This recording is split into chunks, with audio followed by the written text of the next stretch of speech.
ونصلي على رسوله الكريم اما بعد قال النبي صلى الله عليه وسلم العمرة إلى العمرة كفارة لما بينهما والحج المبرور ليس له جزاء إلا الجنة او كما قال علیہ الصلاۃ والسلام۔ بزرگان محترم اور عزیز دوستوں، اللہ کے نبی صلی اللہ علیہ وسلم کا ارشاد مبارک ہے کہ ایک عمرہ کرنے کے بعد دوسرا عمرہ کرنے تک درمیان میں جتنے گناہ انسان سے نادانستگی میں ہو جاتے ہیں تو وہ سارے گناہ عمرہ کی وجہ سے معاف ہو جاتے ہیں، اور اگر جان بوجھ کر کے اس نے کوئی بڑا گناہ کیا تو اس کے لیے توبہ لازمی ہے، اور اگر کسی نے ایسا حج کیا جو اللہ کی بارگاہ میں مقبول ہو گیا، حج مبرور، تو اللہ تعالیٰ اس کے بدلے میں حج کرنے والے کو جنت عطا کرتے۔ حج کی 3 قسمیں۔ حج کے لفظی معنی ہے ارادہ کرنا، پختہ ارادہ کرنا، اور حج کے اصطلاحی معنی شریعت میں یہ ہے کہ کچھ مخصوص اعمال کو مخصوص اوقات میں مخصوص مقامات پر ادا کرنا۔ 3 باتیں۔ اعمال مخصوص ہیں، ان مخصوص اعمال کو مخصوص دنوں میں مخصوص مقامات پر ادا کرنا، یہ حج کہلاتا ہے۔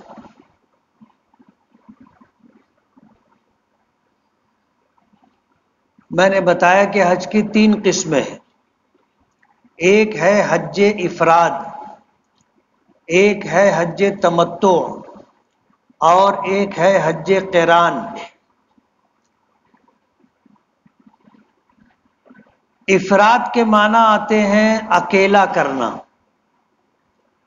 اگر کوئی شخص حج کے لیے جا رہا ہے اور یہاں سے جاتے ہوئے اس نے جو احرام باندھا، اس نے یہ احرام حج کی نیت سے باندھا، صرف حج کی نیت سے باندھا، اس میں عمرے کی نیت نہیں کی، حج کی نیت کر کے یہاں سے احرام باندھ کر کے گیا، مکہ مکرمہ پہنچا، مسجد حرام پہنچا، اور اس نے وہاں جا کر کے اپنے حج کو ادا کیا۔ پہلے جا کر کے وہ طواف قدوم، حاضری کا طواف کرے گا، یہ سنت ہے اس کے لیے، اور اس کے بعد پھر وہ حج کے 5 دنوں میں اپنے حج مکمل کرے گا، یہ حج افراد۔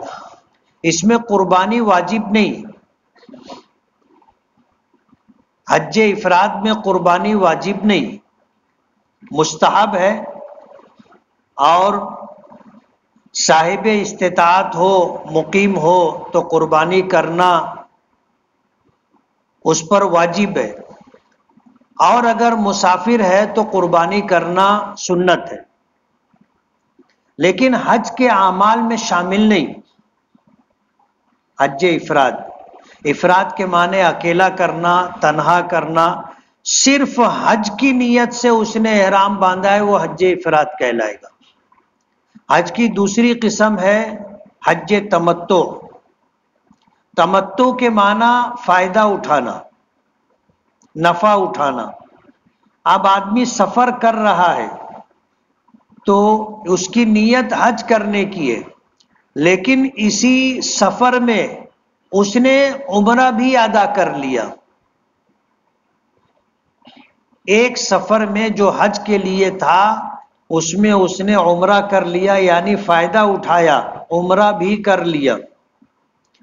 اور اس میں ہوتا یہ ہے کہ جب آدمی اپنے مقام سے چلا اور اس نے میقات سے پہلے جو احرام باندھا، وہ احرام اس نے صرف عمرے کی نیت سے باندھا،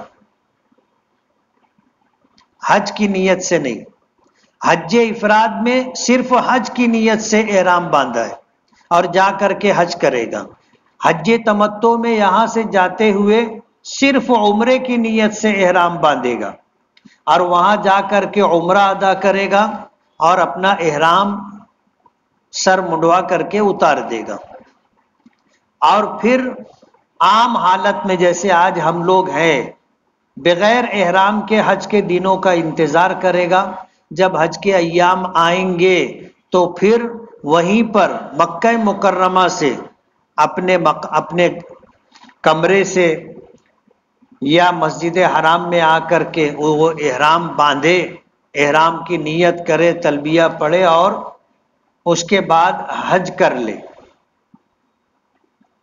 تو اس نے ایک سفر میں 2 کام کیا، لیکن دونوں کام الگ الگ کیا.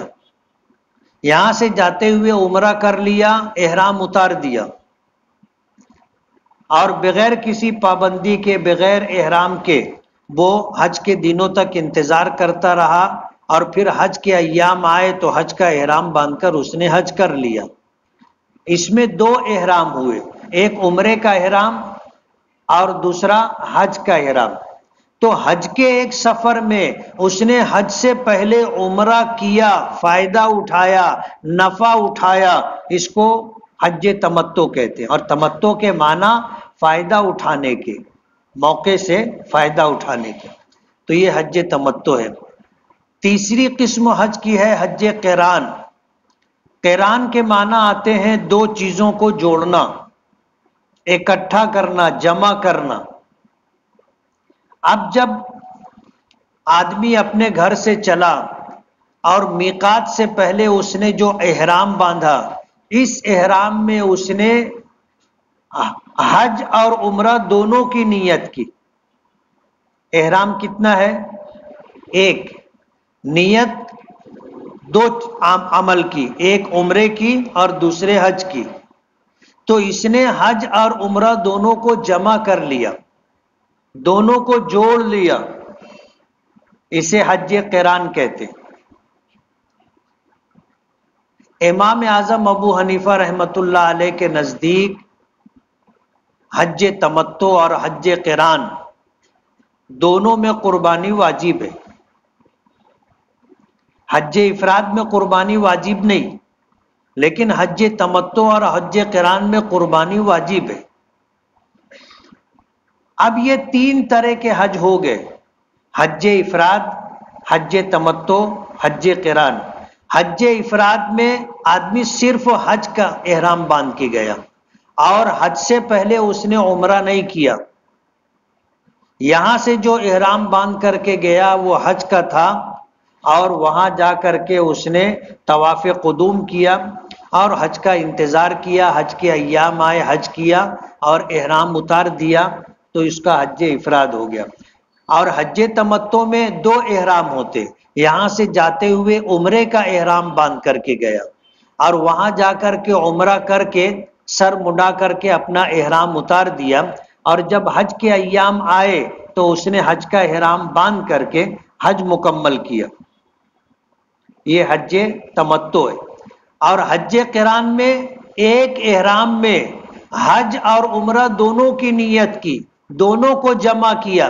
یہاں سے جا کر کے اس نے عمرے کے اعمال ارکان ادا کیے، سر نہیں منڈوایا، احرام نہیں اتارا.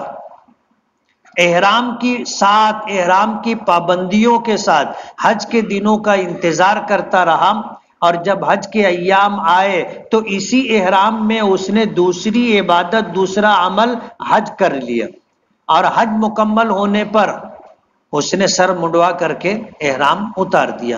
تو اسے حج قران کہتے ہیں. امام مالک رحمۃ اللہ علیہ کے نزدیک حج افراد افضل ہے.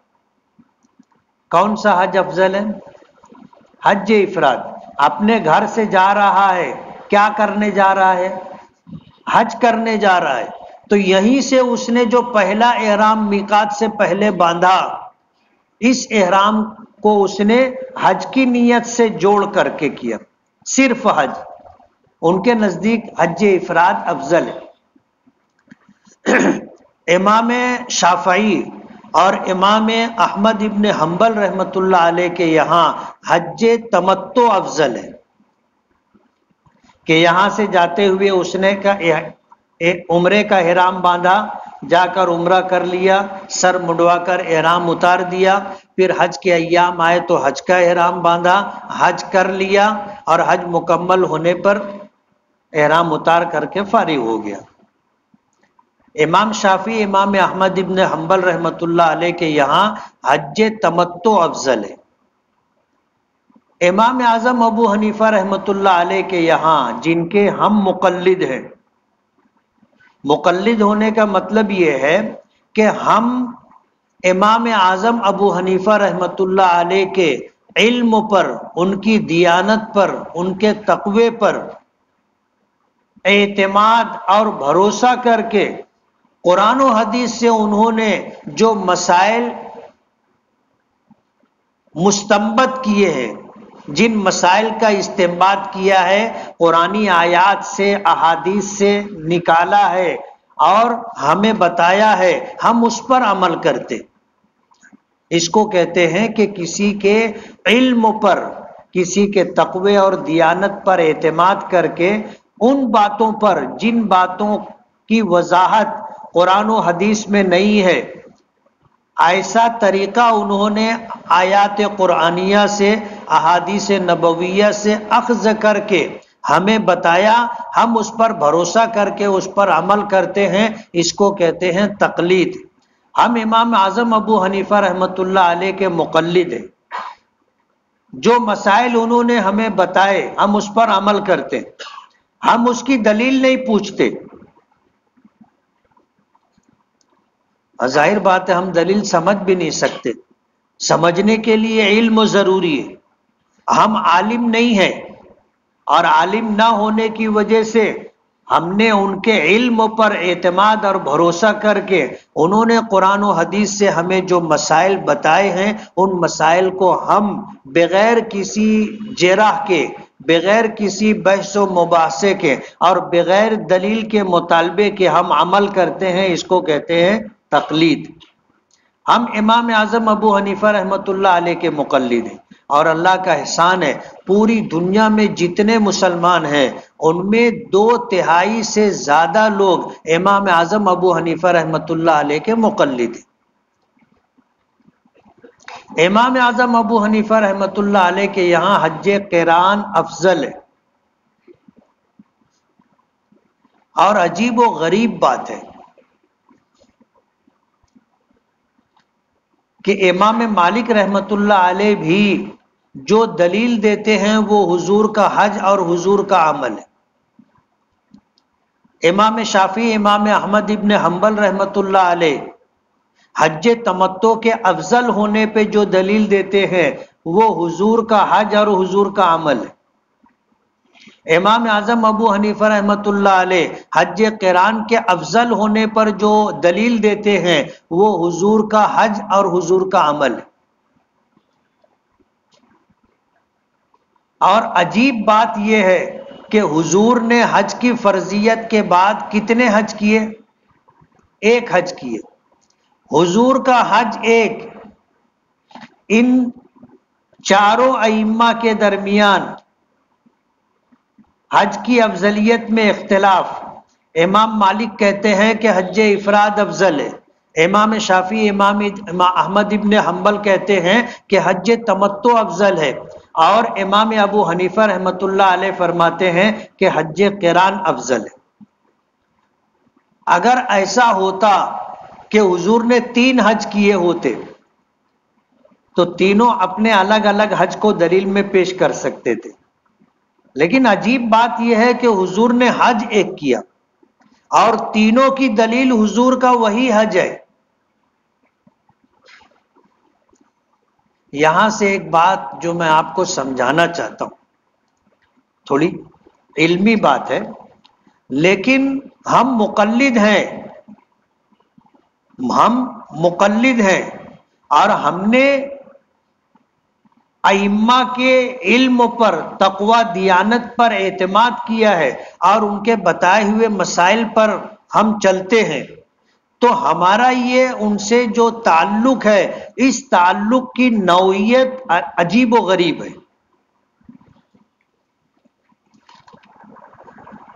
اور اس مسئلے کی جو میں وضاحت کروں گا، اس سے آپ کو اندازہ ہوگا کہ تینوں حق پر ہیں.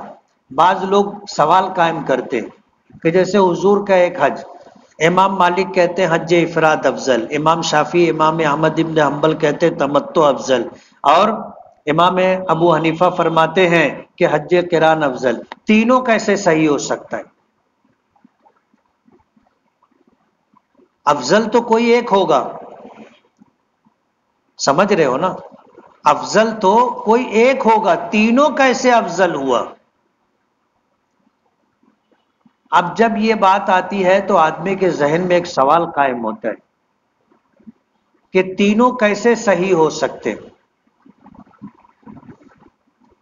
سوال سمجھ میں آیا کہ نہیں آیا؟ تینوں کیسے صحیح ہو سکتے ہیں کہ اگر امام مالک کہتے ہیں کہ حج افراد افضل ہے تو یہ بھی صحیح ہے، امام شافعی امام احمد ابن حنبل کہتے ہیں حج تمتع افضل ہے تو یہ بھی صحیح ہے، اور امام ابو حنیفہ رحمۃ اللہ علیہ کہتے ہیں کہ حج قران افضل ہے تو یہ بھی صحیح ہے. سوال یہ ہے کہ تینوں کیسے صحیح ہوگا؟ لیکن اگر آپ توجہ سے سنیں گے اور سمجھیں گے تو آپ کو سمجھ میں آ جائے گا کہ چاروں امام برحق ہیں، ان میں سے کوئی غلط نہیں ہے اور کسی کی بات غلط نہیں. یہی سمجھنے کی بات ہے. تینوں کی دلیل سرکار دو عالم صلی اللہ علیہ وسلم کا حج.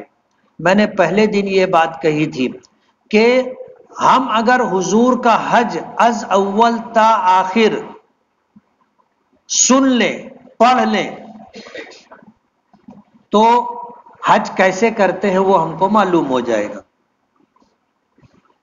سن 8 ہجری میں مکہ مکرمہ فتح ہوا تھا، میں نے بتایا تھا.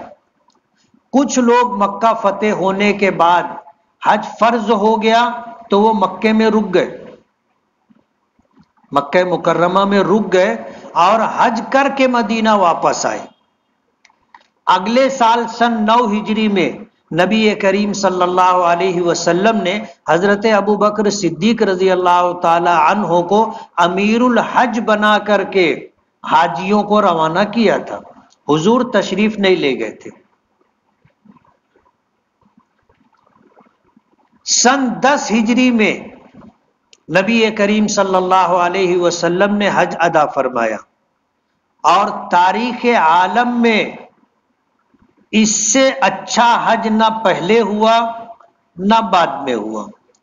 اور اس حج میں جتنے نفوس قدسیہ اللہ کے محبوب اور مقبول بندے اکٹھا ہو کر کے حج کیے، ایسا حج نہ سن 10 ہجری سے پہلے دنیا کے وجود سے لے کر کے وہاں تک، اور حضور کے اس حج کے بعد قیامت تک اللہ کے اتنے محبوب اور مقبول بندوں کا اجتماع وہاں پر نہیں ہوگا. میں نے اہل سنت والجماعت کا ایک مسئلہ بتایا تھا کہ ہم جیسے کروڑوں انسان مل کر ایک ولی کے مقام کی برابری نہیں کر سکتے، اور تمام دنیا کے اولیاء کرام مل کر کے ایک صحابی کے مقام کی برابری نہیں کر سکتے، اور تمام صحابہ کرام مل کر کے ایک نبی کے مقام کی برابری نہیں کر سکتے، اور تمام انبیاء کرام مل کر کے حضور کے مقام و مرتبے کی برابری نہیں کر سکتے، اور حضور اللہ کے مقام کی برابری نہیں کر سکتے. حضور کے ساتھ حج کرنے والے 1,24,000 کم و بیش صحابہ کرام تھے. اس کے بعد اتنے صحابی ایک ساتھ اکٹھا نہیں ہوئے. سن 8 ہجری میں حج فرض ہوا، لوگوں میں فرضی حج ادا کرنے کا داعیہ آ گیا. حضرت ابو بکر گئے تو جن لوگوں کو جانا تھا وہ ابو بکر کے ساتھ چلے گئے. حضور نہیں گئے، اس لیے بہت سارے صحابہ نہیں گئے. اس کے بعد سن 10 ہجری میں حضور نے حج کا اعلان کیا. کہ حج کرنا ہے، تو جنہوں نے کر لیا تھا وہ بھی تیار ہو گئے، اور جو انتظار کر رہے تھے، جنہوں نے حج نہیں کیا تھا، وہ بھی تیار ہو گئے۔ لیکن کچھ ایسے لوگ بھی تھے جو سواری نہ ہونے کی وجہ سے، پیسہ نہ ہونے کی وجہ سے، چاہت کے باوجود حضور کے ساتھ حج نہیں کر سکے، ایسے لوگ بھی تھے۔ بخاری شریف میں آتا ہے کہ ایک صحابیہ حضور کی خدمت میں آئی اور آ کر کہنے لگے کہ اللہ کے رسول، آپ کے ساتھ میرے شوہر نے، میرے بچوں نے حج کیا، میں نہیں کر سکی۔ وجہ اس کی یہ تھی کہ ہمارے پاس 2 اونٹ تھے، ایک اونٹ میرے شوہر اپنے ساتھ سفر کے لیے حج میں لے گئے، دوسرا اونٹ ہماری کھیتی کے لیے اور کھجور کے باغ کے لیے کنویں سے پانی کھینچ کر کے کھیتوں میں اور باغوں میں دینا تھا، اس کے لیے وہ اونٹ تھا۔ میرے پاس سواری نہیں تھی، میں چاہت کے باوجود آپ کے ساتھ حج نہیں کر سکی، مجھے اس کا بہت ملال ہے۔ تو حضور نے اس کا متبادل بتایا، میں آپ کو وہ بتانا چاہتا ہوں۔ حضور نے فرمایا کہ رمضان المبارک میں عمرہ کرنا میرے ساتھ حج کرنے کے برابر ثواب رکھتا ہے۔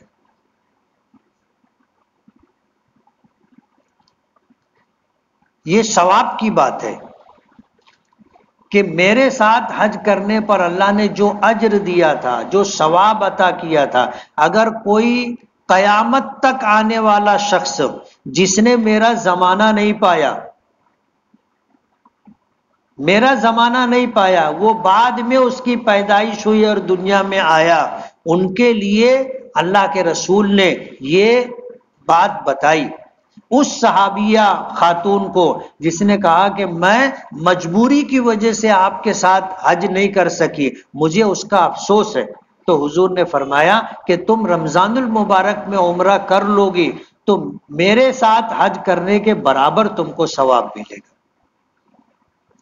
قیامت تک آنے والے ہم جیسے لوگ جنہوں نے حضور کو دیکھا نہیں، حضور کا زمانہ پایا نہیں، تو کہیں نہ کہیں دل میں یہ خیال آتا ہے کاش ہم اس وقت تو ہوتے اور حضور کے ساتھ حج کیے ہوتے تو کیا بات تھی۔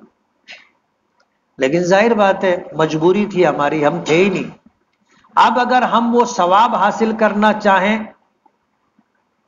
تو حضور نے راستہ بتایا، رمضان المبارک میں عمرہ کر لو، میرے ساتھ حج کرنے کے برابر ثواب ملے گا۔ اگر کوئی شخص رمضان المبارک میں عمرہ کر لے، اس کا حج ادا نہیں ہوگا۔ اگر اس پر حج فرض ہوا تو اس کو حج الگ سے کرنا پڑے گا۔ میں صرف ثواب کی بات بتا رہا ہوں۔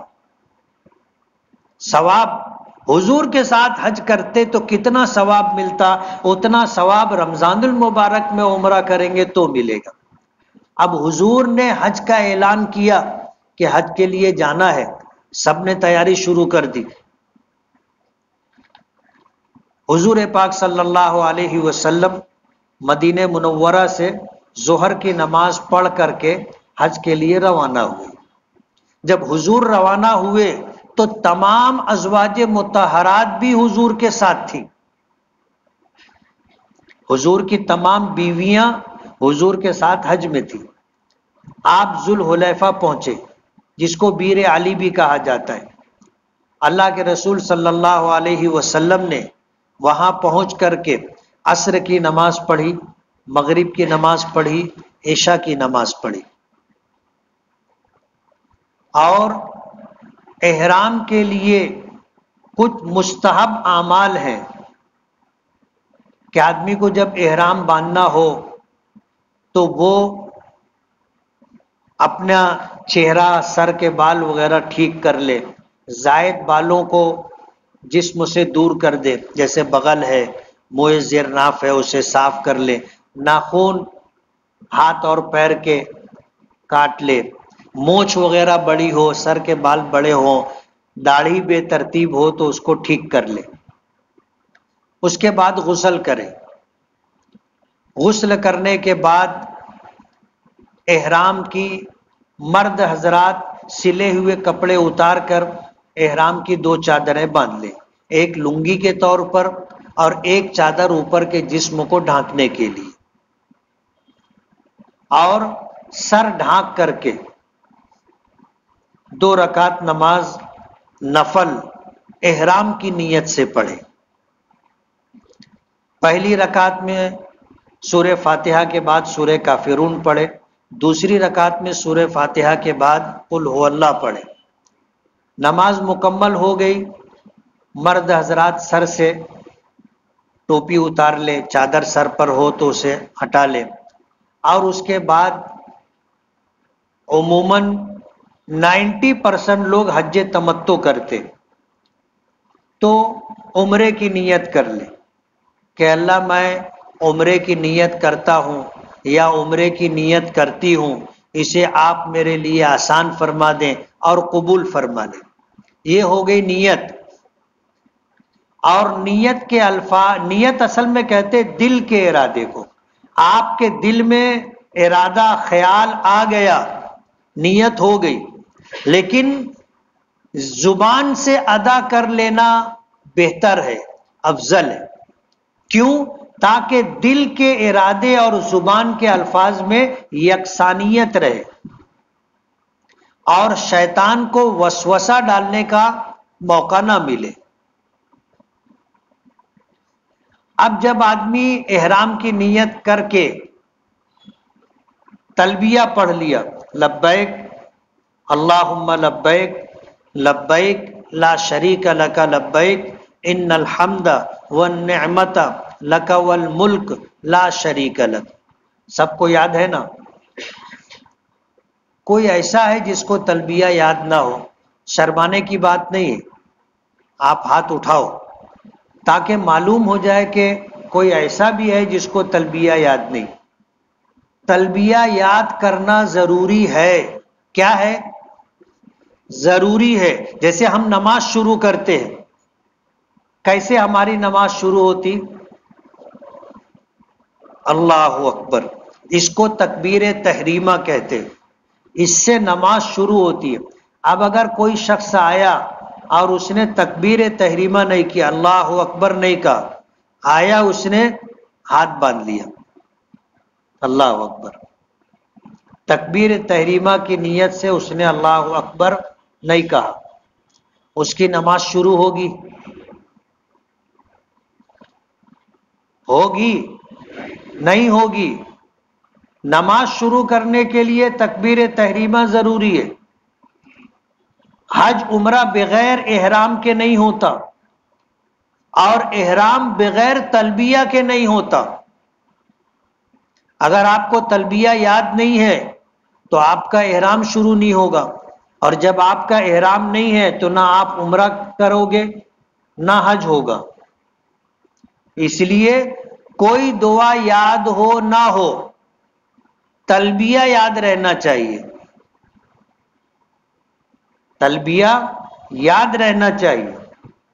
ایک مرتبہ پڑھ لو، لبیک اللہم لبیک لبیک لا شریک لک لبیک ان الحمد والنعمت لک والملک لا شریک لک۔ یہ ہے تلبیہ۔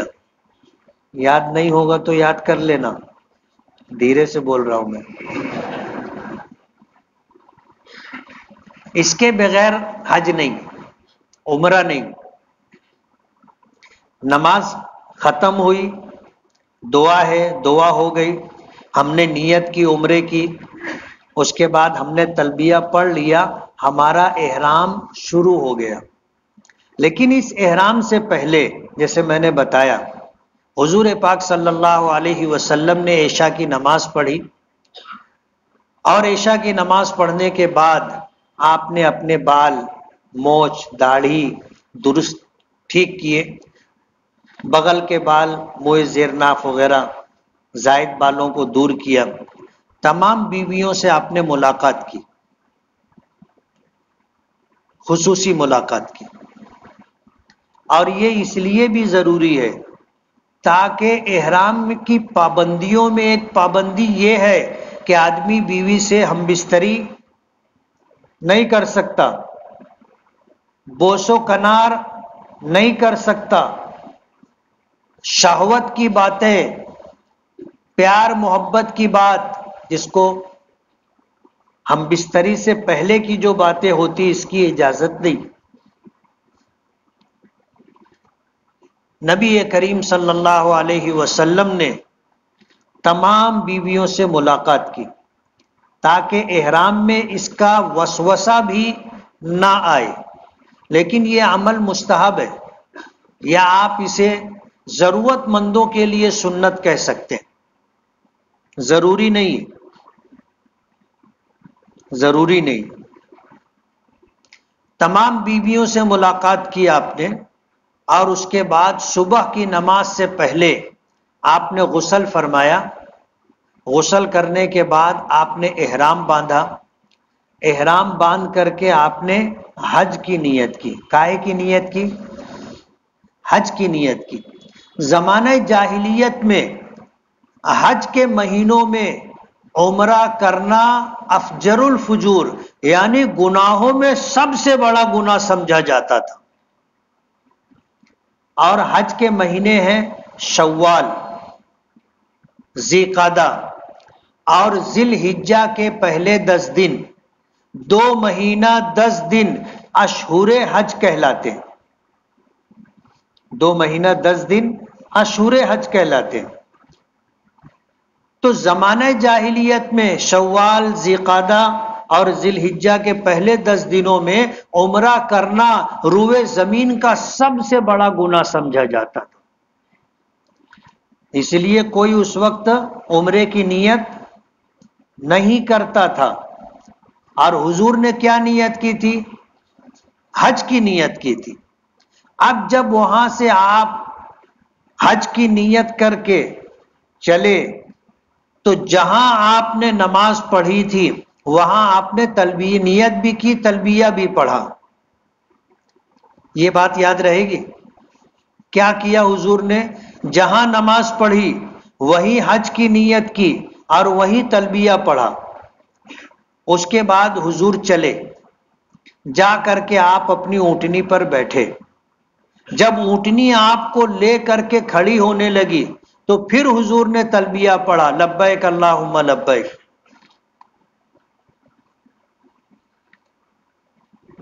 تو جو لوگ نماز ادا کرنے کے بعد حضور کے قریب تھے انہوں نے حضور کا تلبیہ وہاں سنا جہاں حضور نے نماز پڑھی تھی، دور والوں نے نہیں سنا تھا۔ اور دور والوں سے کتنا مجمع تھا؟ 1,24,000۔ اب ظاہر بات ہے حضور نے مائک میں تلبیہ نہیں پڑھا تھا، حضور نے تلبیہ بس جیسے ہم بات کر رہے ہیں ایسے تلبیہ پڑھا، بغیر مائک کے جہاں تک آواز جا سکتی اتنے لوگوں نے سنا۔ اور جب حضور اونٹنی پر بیٹھے اور اونٹنی آپ کو لے کر کے اٹھی تو پھر آپ نے تلبیہ پڑھا، تو وہاں جو لوگ تھے قریب میں انہوں نے سنا۔ اس کے بعد یہ اونٹنی آپ کو لے کر کے چلی، اور پھر تھوڑا سا آگے جانے کے بعد چڑھ آتی ہے، چڑھائی۔ جب اونٹنی چڑھائی پر چڑھنے لگی پھر حضور نے بلند آواز سے تلبیہ پڑھا، تو جو اس وقت آپ کے آس پاس تھے انہوں نے حضور کا تلبیہ سنا۔ اب حدیث پاک میں آتا ہے، بعض صحابہ کرام کہتے ہیں کہ حضور نے نماز پڑھی، دعا مانگی، نیت کی اور تلبیہ پڑھا۔ یہ وہ لوگ ہیں جو نماز کے وقت تلبیہ سنے تھے۔ کچھ صحابہ کرام کہتے ہیں کہ حضور نے نماز پڑھی اور حضور نے نیت کی، اور جب حضور اونٹنی پر آ کر کے بیٹھے اور اونٹنی آپ کو لے کر کے کھڑی ہونے لگی تو حضور نے تلبیہ پڑھا، میں نے سنا ہے۔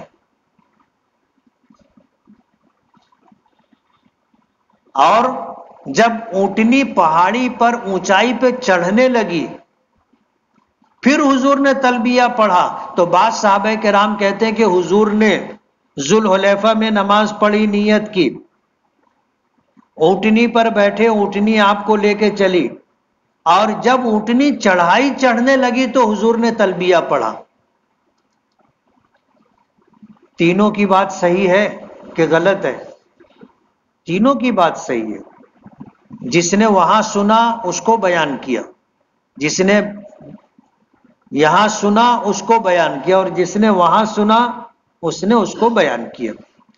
اب ہم کیا تینوں میں سے کسی کو غلط کہہ سکتے ہیں؟ نہیں کہہ سکتے۔ حضور پاک صلی اللہ علیہ وسلم نے حج کی نیت کی، جب آپ چلے ذوالحلیفہ سے آگے بڑھے تو چند کلومیٹر پر ایک وادی آتی ہے، وادی کہتے ہیں دو پہاڑوں کے درمیان کی جگہ،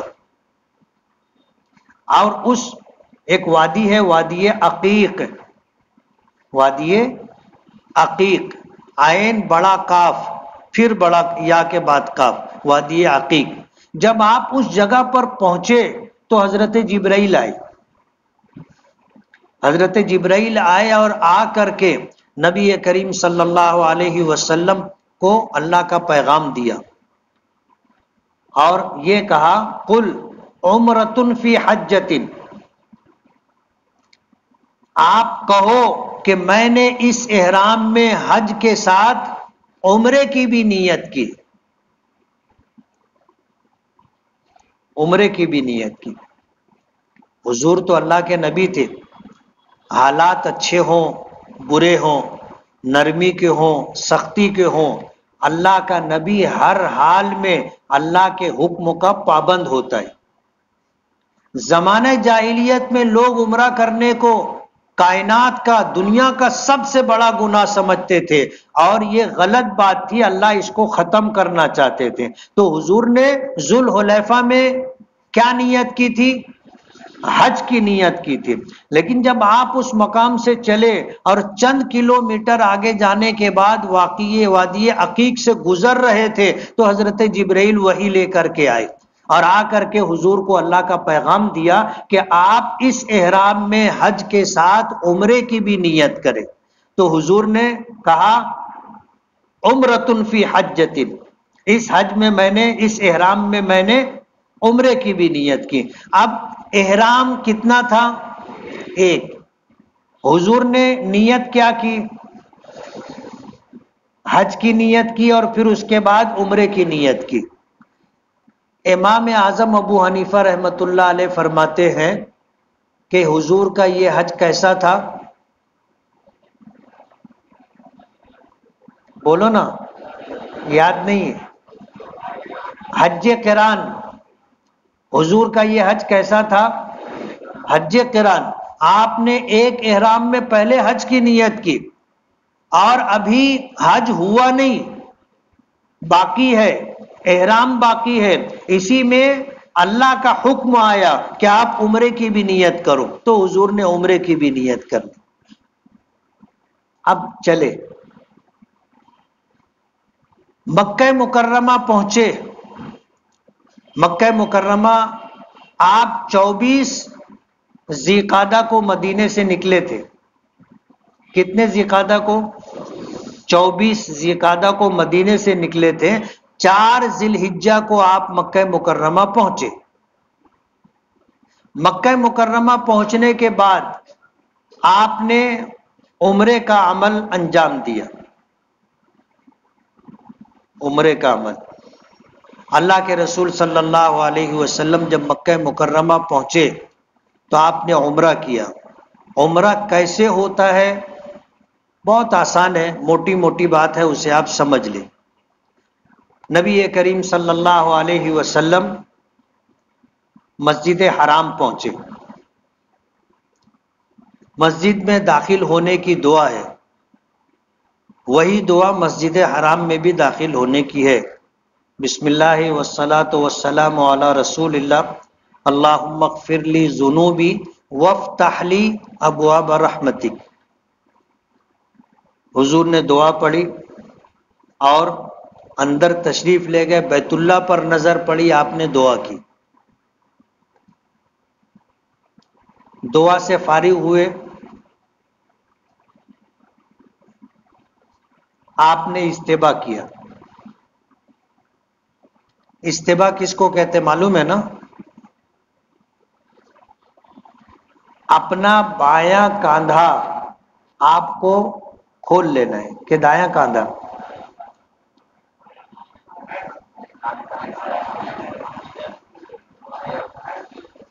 کون سا کاندھا کھولیں گے؟ داہنا کاندھا. جیسے ہم نے چادر ایسے اوڑھی ہے، اب استبا کرنا ہے تو یہ چادر ایسے گرا دیں گے اور سیدھے ہاتھ کے بغل میں سے چادر لے کر کے کاندھے پہ ڈال دیں گے، تو چادر کا دونوں کنارہ بائیں کاندھے پر ہوگا اور داہنا کاندھا کھلا ہوا ہوگا. اس کو کہتے ہیں استبا. حضور نے استبا فرمایا، اور استبا کرنے کے بعد آپ نے یہاں آ کر کے تلبیہ بند ہو جاتا ہے. تلبیہ کب شروع ہوتا ہے؟ جب احرام ہم نے باندھا، تلبیہ پڑھا، احرام شروع ہوا، اب یہ پورا راستہ تلبیہ پڑھتے رہے. تلبیہ آ کر کے یہاں پر ختم ہوا، موقوف ہوا. اب ہم نے تلبیہ بند کیا، سیدھا کاندھا کھول کر کے استبا کیا. ہم نے نیت کی. کیا نیت کی؟ کہ اللہ میں تیری رضا کے لیے عمرے کے طواف کی نیت کرتا ہوں، تیرے گھر کے ارد گرد 7 چکروں کے ساتھ. یہ طواف ہم کس لیے کر رہے ہیں؟ عمرہ ادا کرنے کے لیے. یہ عمرے کا طواف ہے. پہلا چکر ہم شروع کب کریں گے؟ جا کر کے حجر اسود کے سامنے ایسے کھڑے ہوں گے، اپنے ہاتھوں کو کانوں تک اٹھائیں گے، بسم اللہ اللہ اکبر وللہ الحمد کہہ کے ہاتھ چھوڑ دیں. پھر اس کے بعد ہاتھ اٹھا کر کے اپنے سینے کے مقابل ایسے حجر اسود کی طرف کریں گے اور بسم اللہ اللہ اکبر کہہ کر کے ہاتھ کو بوسہ دیں گے، اور پھر وہیں پر ہم گھوم جائیں گے. وہیں پر ہم گھوم جائیں گے. یہ کل 6 کام ہوئے. کتنے کام ہوئے؟ تلبیہ بند ہوا، ہم نے استبا کیا، ہم نے عمرے کے لیے اللہ کے گھر کے ارد گرد 7 چکروں کے ساتھ طواف کی نیت کی. کتنا ہوا؟ 3. ہم آ کر حجر اسود کے سامنے کھڑے ہوئے. 4. ہم نے ہاتھ اٹھا کر کے بسم اللہ اللہ اکبر کہا اور ہاتھ ہم نے چھوڑا. اس کے بعد ہم نے ہاتھ اٹھا کر استلام کیا. کتنے عمل ہوئے؟ 6. اب یہاں سے ہمارا طواف شروع ہوگا. پہلے 3 چکروں میں رمل ہے. رمل کے معنی ہے اکڑتے ہوئے، چھوٹے چھوٹے قدم رکھتے ہوئے تیز چلنا یا تیز چلنے کی کوشش کرنا. ہم میں تو سب پہلوان نہیں ہوتے. یہ ہے سب پہلوان؟ سب پہلوان نہیں ہوتے، اللہ ماشاء اللہ پہلوان بیٹھے ہیں. سب پہلوان نہیں ہوتے، لیکن وہاں جا کر کے ہمیں یہ حکم ہے کہ طواف کے پہلے 3 چکروں میں ہم کو رمل کرنا ہے، اکڑ کر کے، پہلوانوں کی طرح. سمجھ رہے ہو نا آپ؟ پہلوان ایسے ہی رہتا ہے نا، یہ کچھ الگ حالت رہتی ہے. تھوڑا چھاتی نکال کر کے آدمی ہاتھ چوڑا کرتا ہے ایسے، اور پھر اکڑتے ہوئے چھوٹے چھوٹے قدم رکھ کر تیز چلنا جگہ ہو تو، اور اگر جگہ نہ ملے، بھیڑ ہے، تو اکڑتے ہوئے تیز چلنے کی کوشش کرنا، یا کم سے کم اکڑتے ہوئے چلنا. یہ ہے رمل. اب ہم میں سے تو بعض ایسے بھی ہوتے نا، جیسے شفیق ہے، سنگل باڈی. اب وہاں جا کر کے جب وہ ایسے، تو اس کی بیوی بھی دیکھنے لگتی گی ہی کا ہے. حالانکہ اکڑ کر کے چلنا منع ہے. قرآن کریم میں اللہ پاک نے منع کیا کہ وَلَا تَمْشِ فِي الْأَرْضِ مَرَحًا، زمین پر اکڑ کر کے مت چلو. إِنَّكَ لَن تَخْرِقَ الْأَرْضِ وَلَن تَبْلُغَ الْجِبَالَ طُولًا، تم اکڑ کر کے چلو گے تو زمین پھاڑ نہیں دو گے اور پہاڑ جیسے بلند نہیں ہو جاؤ گے. جو ہو جیسے ہو ویسے ہی رہو گے، اکڑ کر کے مت چلو۔ لیکن حج ایک الگ عبادت ہے، حج ایک الگ عبادت ہے۔ وہاں جانے کے بعد حکم ہے کہ اکڑ کر کے چلو، اور اس کا پس منظر یہ ہے کہ نبی کریم صلی اللہ علیہ وسلم اور صحابہ کرام جب مکے سے ہجرت کر کے مدینہ گئے تو مدینے کی زمین وباؤں کی زمین تھی، بلاؤں والی جگہ تھی۔ جتنے لوگ گئے سب بیمار ہو گئے، حضرت ابوبکر بیمار ہو گئے، حضرت بلال بیمار ہو گئے، اور بھی صحابہ کرام بیمار ہو گئے۔ اور جب بیمار ہوئے تو مکہ یاد آنے لگا، مکہ یاد آنے لگا، اور مکہ یاد کرتے تھے، مکہ کا تذکرہ کرتے تھے۔ اس طرح کی جو صورتحال بنی، اور پھر کچھ صحابہ کرام نے حضور سے کہا کہ اللہ کے رسول سبھی بیمار ہو رہے ہیں، تو حضور نے دعا کی، حضور نے دعا کی، اور دعا یہ کی کہ اللہ مدینہ منورہ میں جو یہ وبا ہے، جو یہ بلا ہے، اسے یہاں سے جوفہ منتقل کر دے۔ ایک مقام ہے، وہ بھی میقات ہے۔ حضور نے دعا کی کہ یہ وبا جوفہ منتقل کر دے، اللہ نے دعا قبول کی۔ صحابہ کرام کی ایک جماعت کہتی ہے کہ ہم نے دیکھا کہ مدینہ منورہ سے انتہائی بھیانک، بدصورت، خوفناک شکل والی اور بال ایسے کھڑے تھے اس کے، اور وہ مدینے سے نکلی جوفہ کی طرف جا رہی تھی۔ اس کے بعد سے مدینہ وباؤں سے، بلاؤں سے پاک ہو گیا۔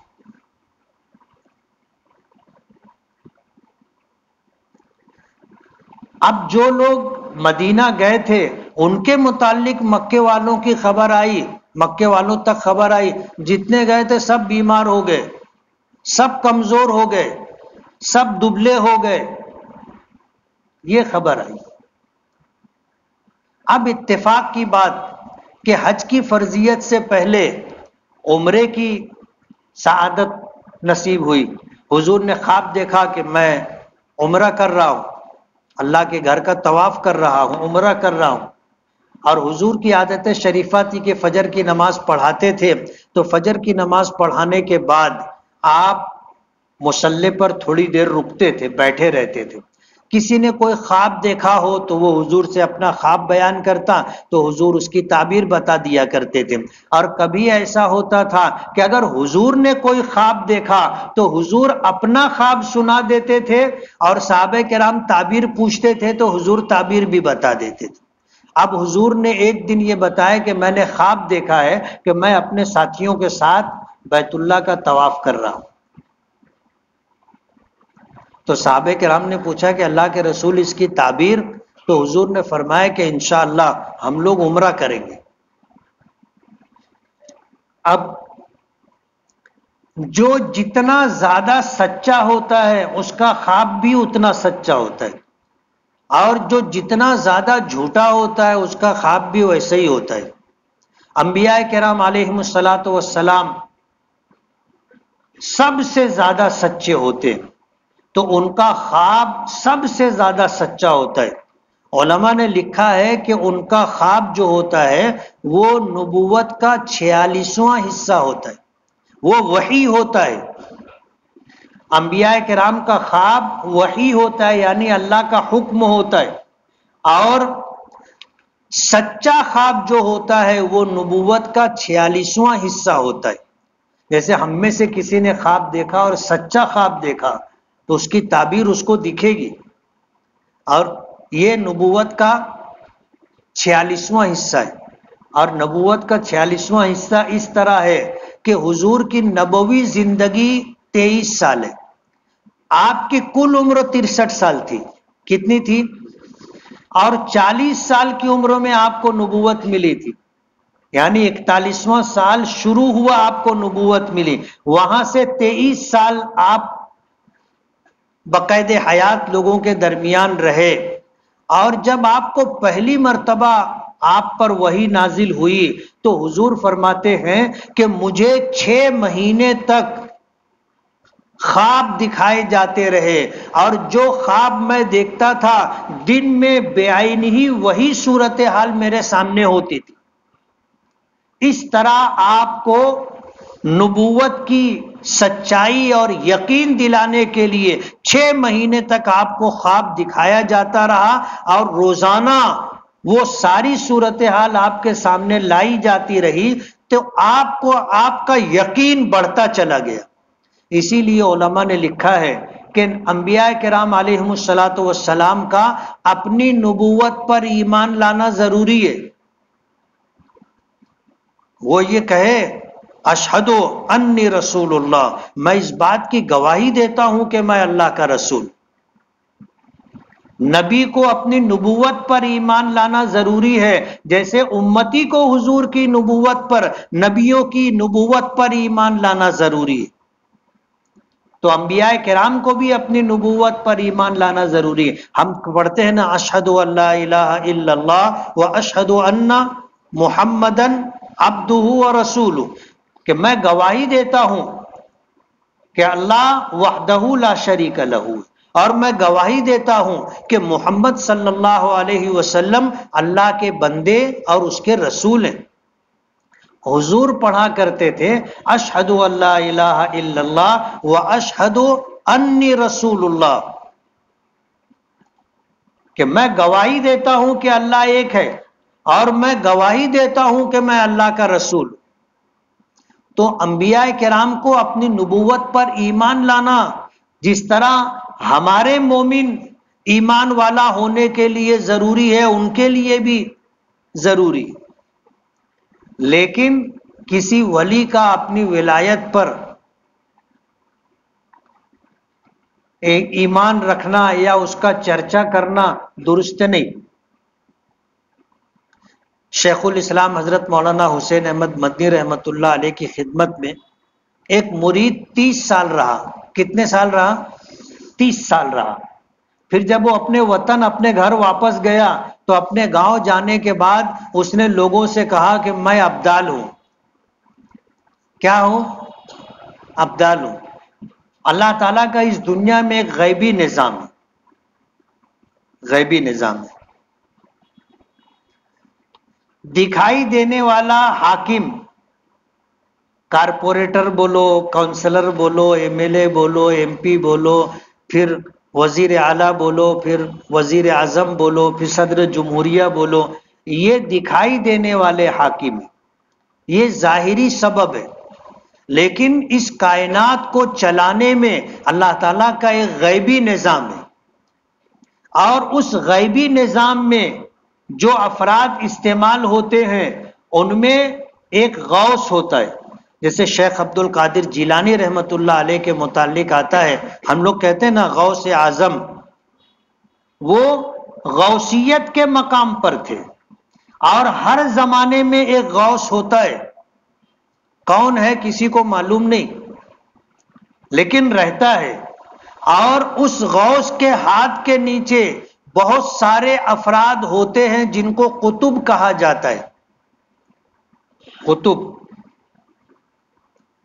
جیسے ایک وزیر اعظم، اس کے بعد پھر ہر ریاست میں ایک وزیر اعلیٰ، پھر اس کے نیچے بہت سارے وزیر ہوتے، ایسی غوث کے ہاتھ کے نیچے قطب، اور قطب کے ماتحت اس کے ہاتھ کے نیچے ابدال ہوتے۔ اب یہ مرید جب اپنے گاؤں واپس گیا تو اس نے جا کر کے لوگوں سے کہا کہ میں ابدال ہوں۔ گاؤں والوں نے حضرت مولانا حسین احمد مدنی رحمت اللہ علیہ کو خط لکھ کر کے اطلاع دی کہ آپ کا یہ مرید آپ کے پاس سے گاؤں میں آیا ہے تو وہ کہتا ہے کہ میں ابدال ہوں۔ تو حضرت نے اس کا جواب دیا کہ پہلے وہ گوشت تھا اور اب دال ہو گیا ہے۔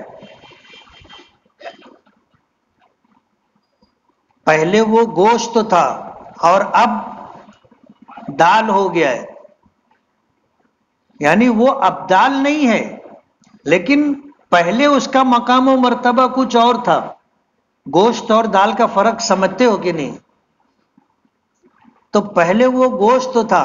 اب جب اس نے بولنا شروع کر دیا کہ میں ابدال ہوں، تو بولے اب وہ دال ہو گیا ہے. تو کوئی یہ دعویٰ نہیں کر سکتا کہ میں اللہ کا ولی ہوں. کوئی یہ دعویٰ نہیں کر سکتا کہ میں ابدال ہوں، میں قطب ہوں اور میں غوث ہوں. اللہ اس سے جو کام لینا چاہتا ہے لیتا ہے. ہر زمانے میں قیامت تک یہ غیبی نظام رہے گا جو ہم کو معلوم نہیں. ہر شہر میں کوئی نہ کوئی ہوتا ہے. اب وہ کون ہے نہیں معلوم. شیخ عبدالعزیز محدث دہلوی رحمت اللہ علیہ دلی میں تھے. دلی کا نظام تھوڑا گڑبڑا گیا. چوری بڑھ گئی، ڈکیتی بڑھ گئی، لوٹ مار بڑھ گئی، لڑائی جھگڑا بڑھ گیا. تو شاہ عبدالعزیز محدث دہلوی رحمت اللہ علیہ کے ایک خادم تھے. انہوں نے کہا کہ حضرت دلی کا نظام بہت خراب ہو گیا ہے. تو ان کی زبان سے نکل گیا کہ دلی میں جو ابدال ہے وہ بہت نرم دل ہے. مرید نے کہا کہ حضرت وہ کون ہے؟ تو انہوں نے کہا کہ یار تیرا کام نہیں ہے، تو اپنا کام کر. لیکن وہ منہ لگا ہوا تھا، حضرت بتا دو نا، حضرت بتا دو نا، حضرت بتا دو نا. تو انہوں نے بتا دیا کہ تم دلی کی جامع مسجد کی سیڑھیوں سے نیچے اترو گے تو دیکھو گے کہ ایک بوڑھا آدمی تربوز بیچ رہا ہے. دلی کا نظام اس کے ہاتھ میں ہے. اب یہ چلا گیا دیکھنے، جا کے دیکھا تو ایک بوڑھا آدمی تربوز بیچ رہا تھا. گیا، اس نے کہا کہ مجھے ایک میٹھا لال تربوز دے دو. تو اسے سب دیکھ کے نکالا، جیسے یہاں تربوز والے ٹھوک پیٹ کے دیکھتے ہیں، اور اس کے بعد کاٹا اور دیا. تو اس نے دیکھا اور بولے یہ تو پھیکا ہے. تو انہوں نے دوسرا تربوز دیا. اس نے پھر کہا یہ تو پھیکا ہے. تو پھر تیسرا تربوز دیا. اس نے پھر کہا کہ پھیکا ہے. تو انہوں نے واپس رکھ لیا، اس کا پیسہ واپس دے دیا کہ بھائی میرے پاس تو یہی مال ہے. چلا آیا وہ. کچھ دنوں کے بعد حالات بدل گئے، سب معاملہ ٹھیک ٹھاک. تو پھر اس نے کہا کہ حضرت دلی کا نظام تو بہت اچھا ہو گیا، سب ٹھیک ٹھاک ہو گیا. بولے اب جو ابدال آیا ہے نا بہت سخت مزاج ہے. بولے وہ کون ہے؟ بولے تو اپنا کام کر، کہاں تو بیکار کام میں لگا. بولے نہیں حضرت بتا دو. تو حضرت نے بتایا کہ تم جاؤ گے تو دلی کی جامع مسجد کے بعد ایک باہر آپ کو ایک سقہ ملے گا، مشک بھر کے پانی کاندھے سے لٹکا کے وہ لوگوں کو فری میں پانی پلا رہا ہے. وہ سقہ جو ہے وہ ہے ابدال. اب یہ پہنچ گیا وہاں پر. اب جو پانی پیتا ہے وہ ایسے ہاتھ کرتا ہے تو وہ دھیرے سے پانی ڈالتے ہیں، پھر وہ ہاتھ دھو لیتا، پھر ایسے ہاتھ بناتا ہے، وہ پانی ڈالتا ہے تو آدمی پیتا ہے. اب یہ گیا پانی پینے کے لیے، اس نے تھوڑا سا پانی دیا، اس نے ہاتھ دھویا اور اس کے بعد ایسے ہاتھ دیا. جب وہ پانی ڈالنے لگا تو اس نے ایسے کیا، اب پانی نیچے گرنے لگا، رک گیا وہ. تو اس نے اس کو بہت کڑی نظروں سے دیکھا گھور کے. پھر دوبارہ ایسے ہاتھ کیا، وہ جیسے ہی پانی ڈالنے لگا تو اس نے ایسے ایک تماچا دیا اس کو، اور ایسا دیا کہ اس کا دماغ روشن ہو گیا. اور اس کے بعد کہا کہ وہ بڈھے کو جا کے بول دینا کہ آج کے بعد اگر تیرے جیسا دوسرا آدمی آیا تو اس کی ولایت سلب کر لوں گا. اب یہ مار کھا کے آئے تو اس کی تو حالت بدل گئی تھی. پہنچا، آ کر کے شاہ عبدالعزیز محدث دہلوی نے پوچھا کہ ملاقات ہوئی؟ بولے حضرت یہ دیکھو. اور کہا کہ انہوں نے کہا ہے کہ اگر آج کے بعد کسی کو اگر بتایا کہ میں ہوں تو ولایت سلب ہو جائے گی، بزرگی چھین لی جائے گی، ولایت چھین لی جائے گی. تو اللہ کا ایک غیبی نظام ہوتا ہے. تو نبی کو اپنی نبوت پر ایمان لانا ضروری. وہ کہے گا میں اللہ کا نبی ہوں، لیکن کوئی شخص یہ نہیں کہہ سکتا کہ میں اللہ کا ولی ہوں.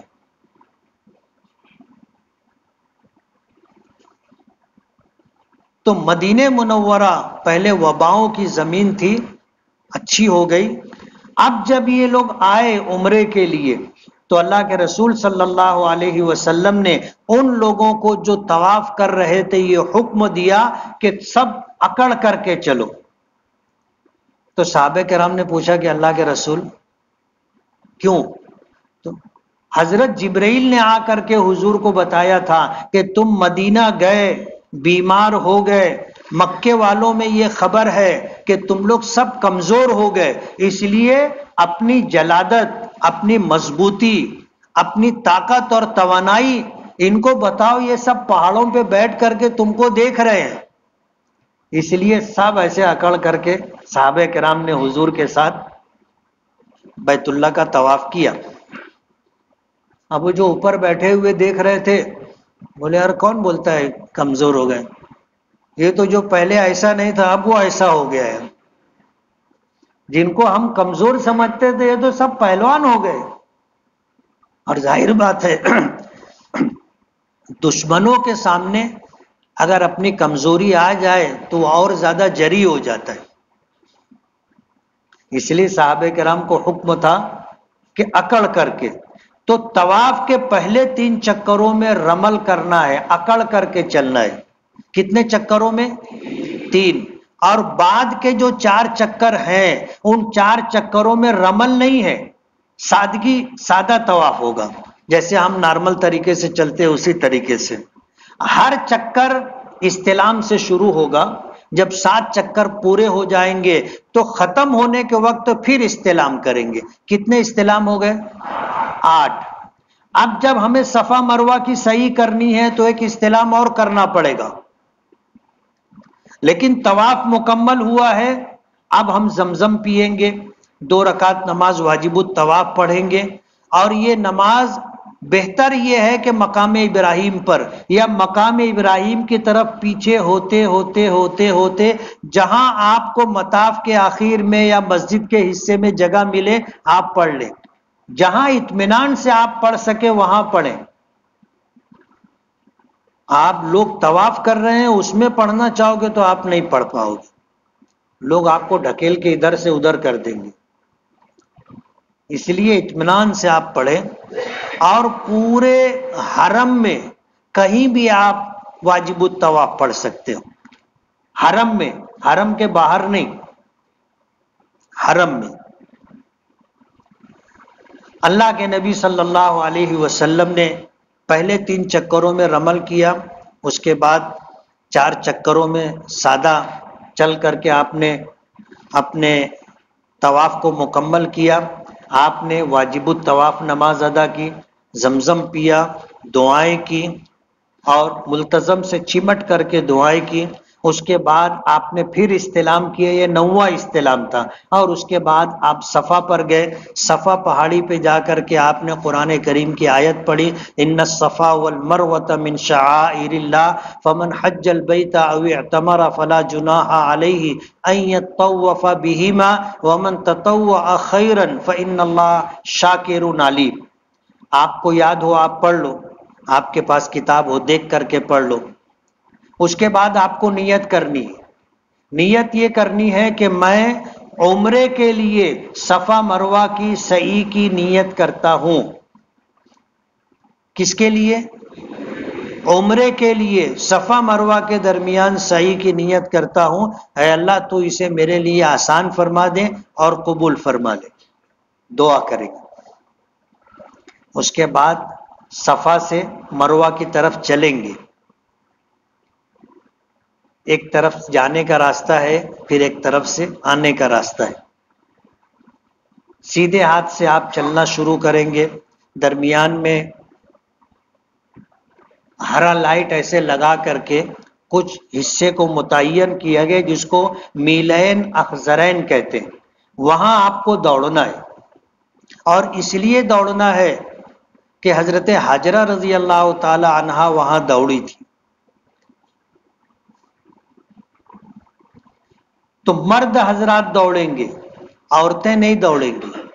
عورتیں اپنے معمول کی چال سے چلتے ہوئے اتنا فاصلہ طے کریں گی. آپ دوڑ کر کے اتنا حصہ پار کریں اور تھوڑا سا رک کر کے یا آہستہ چلتے ہوئے گھر والوں کے پیچھے سے آنے کا انتظار کریں. صفا پر آپ گئے، صفا سے چلے مروہ کی طرف، مروہ پہ جا کر آپ نے دعا کرنی، یہ ہو گیا ایک چکر، حالانکہ یہ آدھا چکر ہے۔ چکر کس کو بولتے ہیں؟ آدمی جہاں سے چلا وہاں واپس آئے تو چکر، لیکن جہاں سے چلا ہے اور جہاں گیا ہے وہ آدھا کلومیٹر ہے۔ کتنا ہے؟ 450 میٹر سے زیادہ ہے، اور 500 میٹر کا آدھا کلومیٹر ہوتا ہے۔ تو ایک صحیح آپ سمجھ لو 3.5 کلومیٹر ہے۔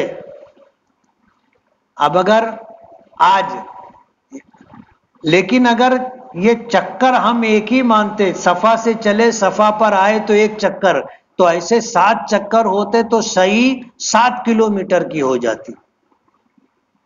اللہ نے فضل فرمایا، آدھے چکر کو ایک چکر مان لیا۔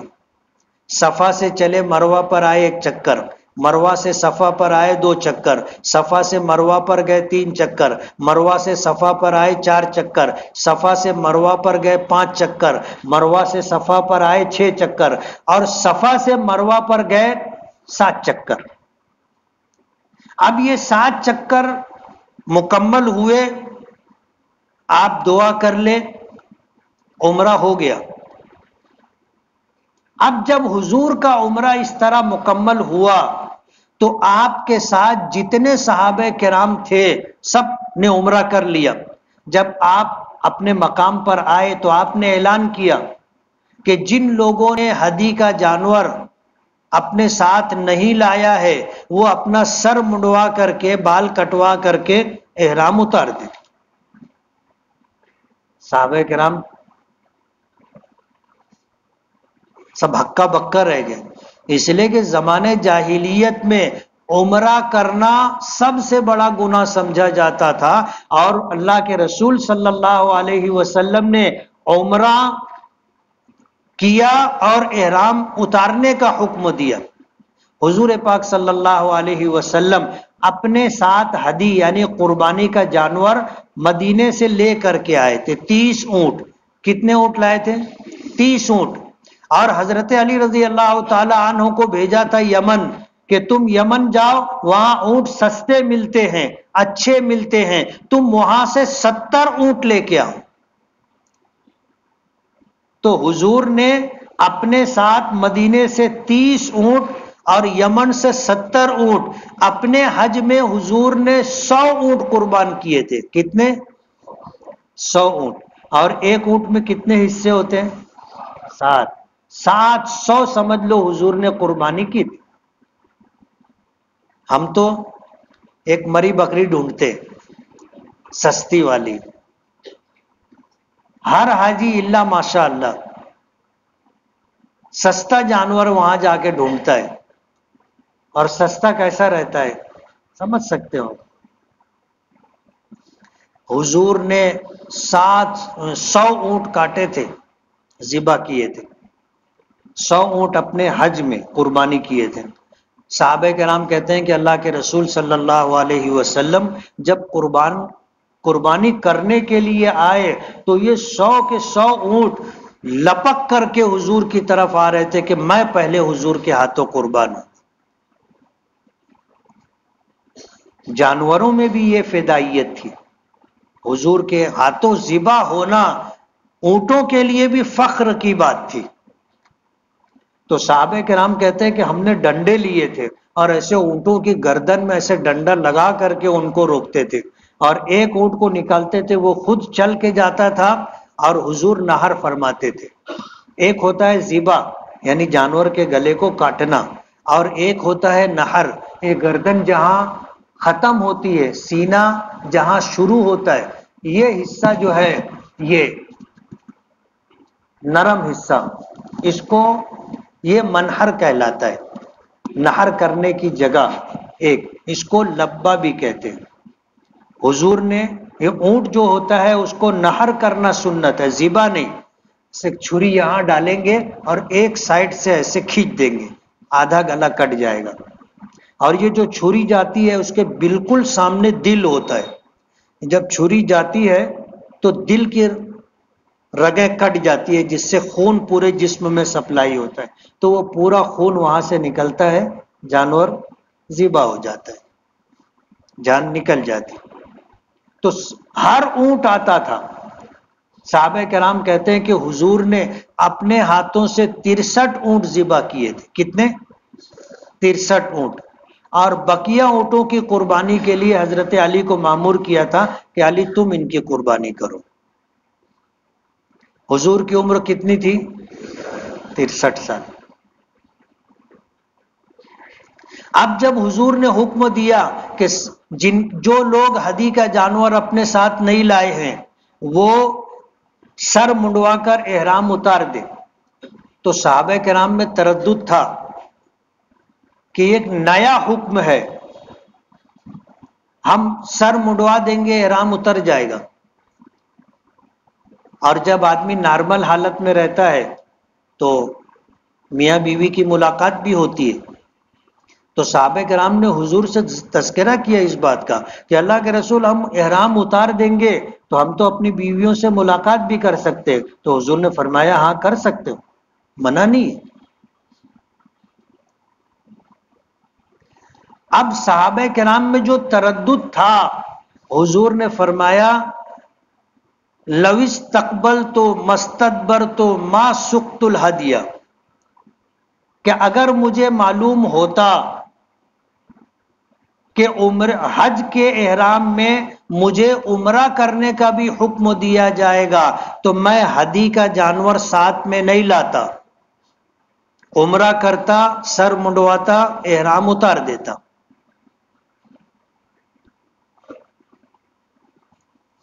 احرام اتار دیتا۔ اب یہ حضور کا حج ہے۔ امام مالک رحمت اللہ علیہ فرماتے ہیں حج افراد افضل ہے۔ ان کی دلیل یہ ہے کہ اللہ کے رسول صلی اللہ علیہ وسلم مدینے سے چلے، آپ ذوالحلیفہ آئے، آپ نے کیا احرام باندھا تھا؟ حج کا۔ تو وہ کہتے ہیں حضور نے حج کا احرام باندھا تھا، اس لیے حج افراد افضل ہے۔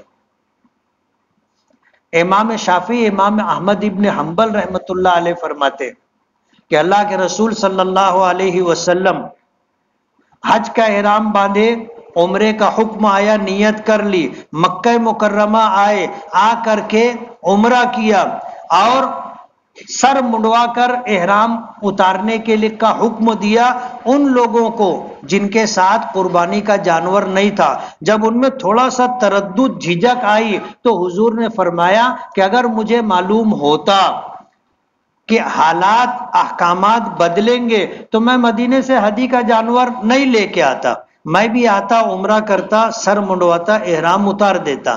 تو امام شافعی امام احمد ابن حنبل رحمت اللہ علیہ فرماتے ہیں کہ حضور کی خواہش تھی، کیا تھی؟ خواہش تھی کہ میں ہدی کا جانور، قربانی کا جانور نہیں لاتا، آتا، عمرہ کرتا، سر منڈواتا، احرام اتار دیتا، اس لیے حج تمتع افضل ہے۔ اور امام اعظم ابو حنیفہ رحمت اللہ علیہ فرماتے ہیں کہ حج کی نیت کی تھی، وادی عقیق میں آئے، عمرے کی بھی نیت کرنے کا حکم آیا، حضور نے عمرے کی بھی نیت کر لی، آئے، آ کر کے عمرہ کیا، سر نہیں منڈوائے، احرام نہیں اتارا، اسی حالت میں رہے، اور اسی احرام میں آپ نے جب حج کے ایام آئے تو حج کیا، اور حج میں جب آپ تیسرے دن آپ نے رمی کی، قربانی کی، اس کے بعد سر منڈوا کر کے آپ نے احرام اتارا، تو حضور نے کون سا حج کیا؟ حج قران کیا۔ اب سمجھ میں آئی بات؟ چاروں اماموں میں اختلاف ہے اور چاروں کی دلیل حضور کا ایک حج ہے۔ سب کی دلیل صحیح ہے کہ ہم کسی کو بول سکتے ہیں کہ نہیں یہ بات غلط ہے؟ امام مالک کہتے ہیں کہ جب حضور مدینے سے چلے تو حج کا احرام باندھا تھا، اس لیے حج افراد افضل ہے، اور حضور جب مکہ مکرمہ پہنچے اور آپ نے کہا کہ عمرہ ہو گیا ہے، سر منڈوا کر احرام اتار دو، اگر مجھے معلوم ہوتا کہ ایسا حکم آنے والا ہے تو میں ہدی کا جانور نہیں لاتا، میں بھی سر منڈوا کر کے احرام اتار دیتا۔ تو امام شافعی امام احمد ابن حنبل رحمۃ اللہ علیہ فرماتے ہیں کہ دیکھو حضور کی چاہت تھی کہ اگر مجھے معلوم ہوتا تو میں قربانی کا جانور ساتھ میں نہیں لاتا اور سر منڈوا کر کے احرام اتار دیتا، اس لیے حج تمتع افضل ہے۔ اور امام اعظم ابو حنیفہ رحمۃ اللہ علیہ فرماتے ہیں کہ حضور نے حج کا احرام باندھا، حج میں عمرے کی نیت کی، آ کر کے عمرہ کیا، سر نہیں منڈوایا، احرام باقی رکھا اور حج کیا، حج کے بعد احرام اتارا، تو حضور نے تو حج قران کیا ہے، اس لیے حج قران افضل ہے۔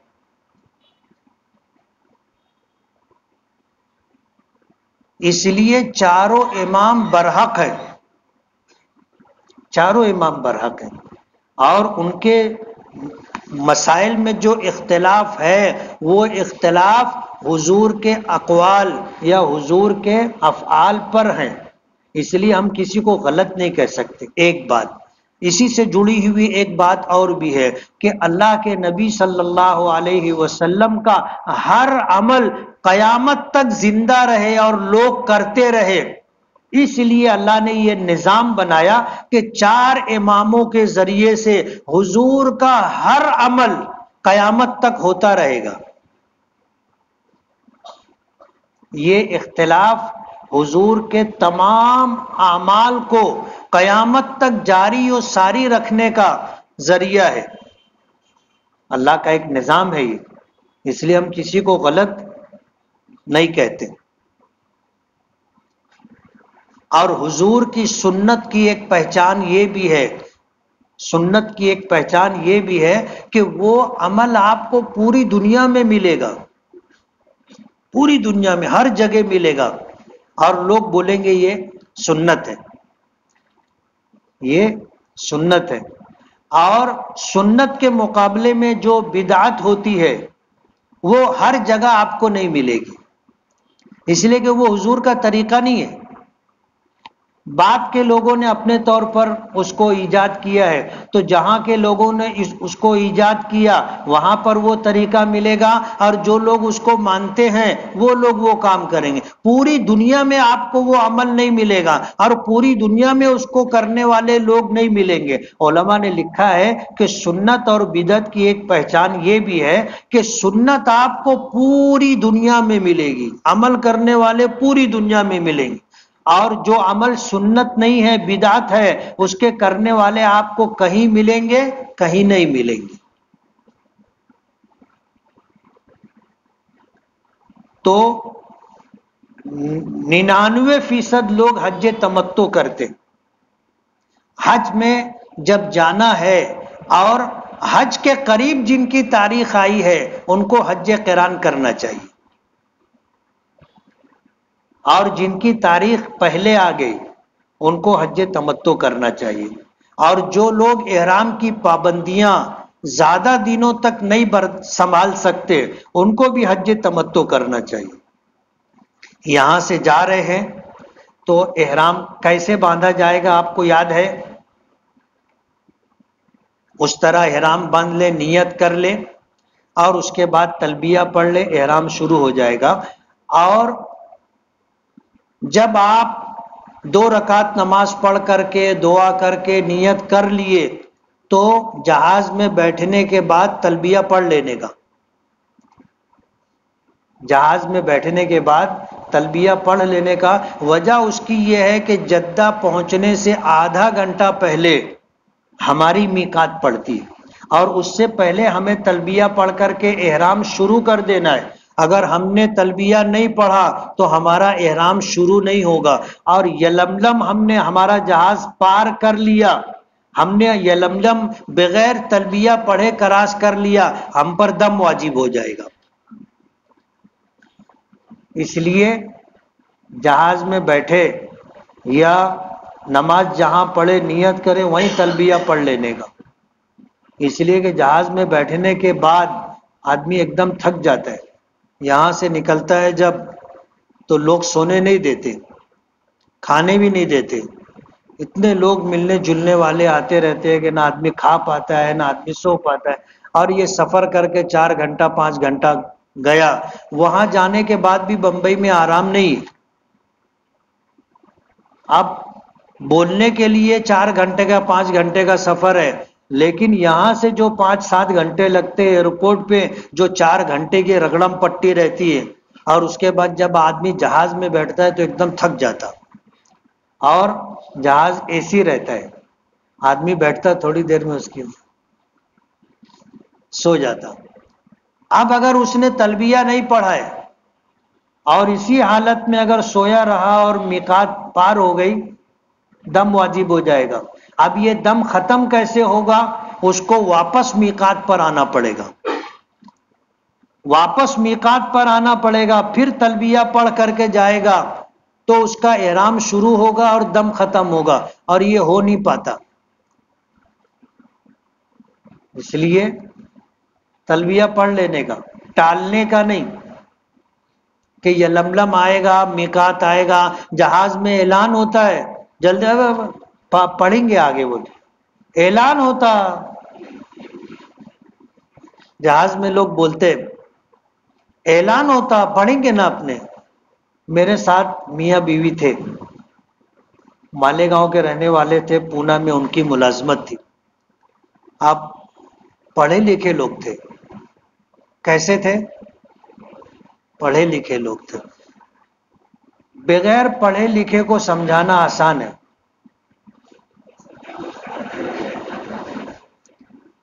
اس کو بولو وہ سر جھکا کے مان لیتا ہے. کچھ پڑھے لکھے لوگ ایسے ہوتے جو سیانے ہوتے نا، مجھے معلوم ہے کہاں تلبیہ پڑھے کے ہے، مجھے معلوم ہے. اب وہ دونوں بیچارے پڑھے لکھے تھے، بمبئی سے ساتھ میں تھے. جب جدہ ایئرپورٹ پر اترے اور لوگوں کو تلبیہ پڑھتے ہوئے سنے تو ایک دوسرے کا منہ دیکھنے لگے. میں سمجھ گیا کہ یہ لوگ تلبیہ پڑھے نہیں. بولو کب ہوا؟ بولو مفتی صاحب وہ تلبیہ پڑھے کہ بھلا گئے ہم لوگ. بولے ایک مرتبہ بھی نہیں، بمبئی میں نہیں پڑھے تھے، نہیں جہاز میں پڑھے تھے، نہیں پڑھے. کہاں پڑھے؟ بولے یہاں آگے لوگ پڑھے تو یاد آیا. بولے ایک دم ہو گئے، ایک دم تیرے اوپر اور ایک دم تیرے اوپر. بولا ابھی دم کیسے ختم؟ بولو وہاں یلملم واپس جاؤ اور وہاں جا کر کے تلبیہ پڑھو تو دم ساکت ہوگا، ورنہ نہیں ہو. اس لیے میں نے پہلے دن ایک بات کہی کہ حج کلاس میں جو آپ کو بتایا جائے گا آپ کو ویسا ہی کرنا ہے. اگر آپ نے اس میں ذرا بھی ادھر ادھر کیا اور مالیگاؤں کی زبان میں اگاؤ چلے تو بس سمجھ لینا ایک 500 کی نوٹ گر گئی.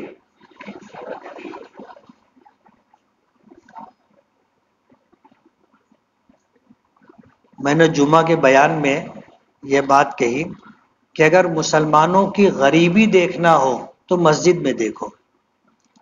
جب ڈبہ ان کے آگے سے جاتا ہے تو آواز آتی ہے ٹن ٹن، یعنی بس وہ زیادہ سے زیادہ 10 کا ڈالر یا 20 کا ڈالر ڈالے گا. مسلمانوں کی غربت دیکھنا ہو تو مسجد میں دیکھو، اور ان کی امیری دیکھنی ہو تو شادی میں، بارات میں، قوالی میں دیکھو. مسجد میں ڈبہ تھا، اب ایک آدمی جیب میں ڈالا ہاتھ اور نکالا اور ڈبے میں ڈالا، ٹن سے آواز آئی تو پیچھے سے ایک آدمی نے اس کو 2000 کا نوٹ دیا. ایسے ہاتھ لگایا تو ایسے گھوما تو 2000 کا نوٹ دیا. جب وہ 2000 کا نوٹ لیا تو وہ یہ سمجھا کہ شاید وہ ڈبے میں ڈالنے کے لیے دیا، اس نے ڈبے میں ڈال دیا. جب ڈبے میں ڈال دیا تو پیچھے والوں نے کہا ارے وہ تمہارے کھیسے میں سے گرا رہا.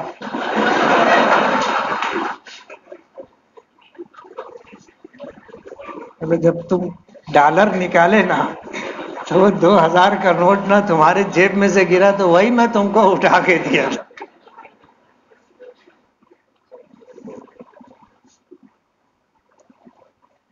اب یہ دیکھو احرام اور عمرے کی بات سامنے آئی، اس میں کوئی بات ایسی ہے جو نہ سمجھ میں آئی ہو؟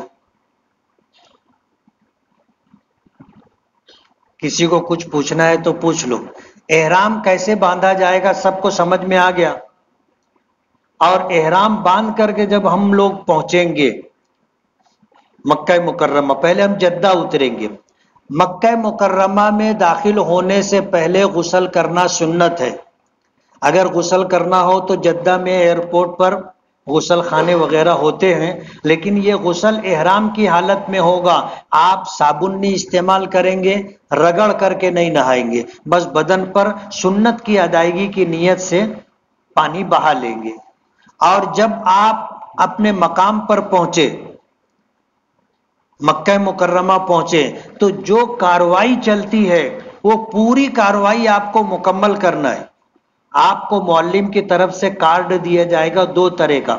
ایک کارڈ وہ ہوگا جس پر آپ کے پورے پاسپورٹ کی معلومات درج ہوگی، اور ایک کارڈ آپ کو دیا جائے گا جو معلم کا ہوگا، اور معلم کے آفس کا پتہ ہوگا، نمبر ہوگا، وہ سب ہوگا. اور جب آپ کو رہائش پر لے جایا جائے گا تو اس ہوٹل کا یا رہائش کا بھی آپ کو کارڈ دیا جائے گا. یہ تین کارڈ آپ کے پاس ہونے چاہیے. آپ کے ہاتھ میں ایک بیلٹ دیا جائے گا، وہ بیلٹ، یہ چار چیزیں پورے سفر میں آپ کے پاس رہنا چاہیے، پورے سفر میں آپ کے ساتھ. میں تو عام طور پر بولتا ہوں کہ یہ جو کارڈ دیا جاتا ہے وہ حفاظت کا تعویذ ہے. کیا ہے؟ حفاظت کا تعویذ ہے. اب عجیب عجیب واقعات پیش آتے نا. ہم لوگ کچھ لوگ ساتھ میں تھے، اور مغرب کی نماز کے بعد ہم لوگ حرم سے باہر نکلے تو ہم لوگ دیکھیں گے نا کہ دو بوڑھے مرد عورت ساتھ ساتھ میں آگے آگے جا رہے تھے. تو میں اپنے ساتھیوں کو بولا کہ یار ان لوگ نہ مالے گاؤں کے ہیں.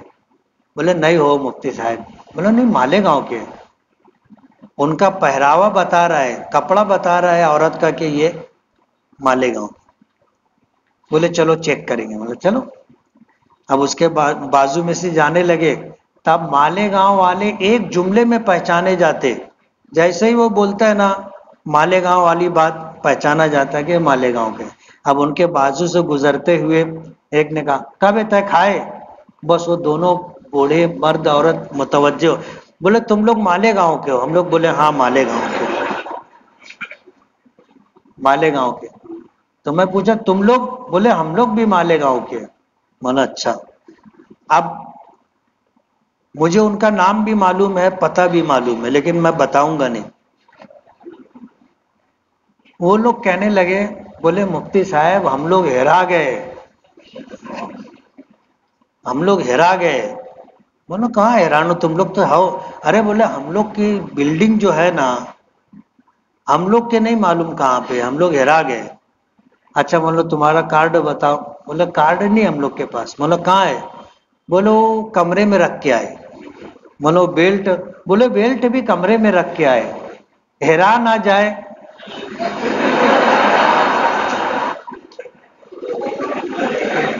تو وہ کارڈ اور بیلٹ ہرا نہ جائے اس کو وہ لوگ روم پہ رکھ کے آئے. اب وہ تو نہیں ہرانا، یہی لوگ ہرا گئے. اب کچھ معلوم نہیں ان کو، معلم نمبر نہیں معلوم، نام نہیں معلوم، بلڈنگ کا پتہ نہیں معلوم، بلڈنگ کا نمبر نہیں معلوم. اب یہ ہوا کہ یار کیا کریں ان کا. تو میں سامنے دیکھا ایک معلم کا آفس تھا. بولو دیکھو میں تم لوگ کو لے کے چلتا ہوں یہ معلم کی آفس میں، اور میں ان کو بولوں گا کہ یار یہ تمہارے حاجی ہیں، یہ گم ہو گئے، ان کو بلڈنگ مل نہیں دی ہے، اور تم کو وہاں بیٹھا کر کے ہم لوگ آئیں گے، ہم لوگ کھانا وانا لے کر کے آتے ہیں تمہارے واسطے. اور یہ جب معلم کے لوگ تم سے پوچھیں گے نا کہ تمہارا معلم کون ہے، تو بولنا یہی ہے، وہ فوٹو لگا تھا اس کا، تو تم لوگ یہی بولنا کہ یہی ہے. اب ہم لوگ ان کو بٹھا کر کے گئے تو تھوڑا ان کو وہ لگ رہا تھا کہ یار ہم لوگ چھوڑ کے جا رہے ہیں، تو بہت ایسی بے بسی سے دیکھ رہے تھے. ارے بولے نہیں تم لوگ رکھو، ڈراؤ مت، ہم لوگ کھانا لے کے آ رہے ہیں. واپس آئے تو معلم کے لوگ پوچھ چکے تھے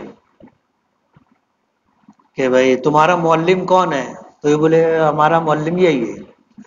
اب وہ لوگ جا کر کے ان کا کارڈ مانگے تو بولے کارڈ نہیں ہے. نام پوچھے تو وہ نام چیک کیے تو ان کے حاجی نہیں تھے. وہ ہم لوگ آئے بولے یہ ہمارے حاجی نہیں ہے.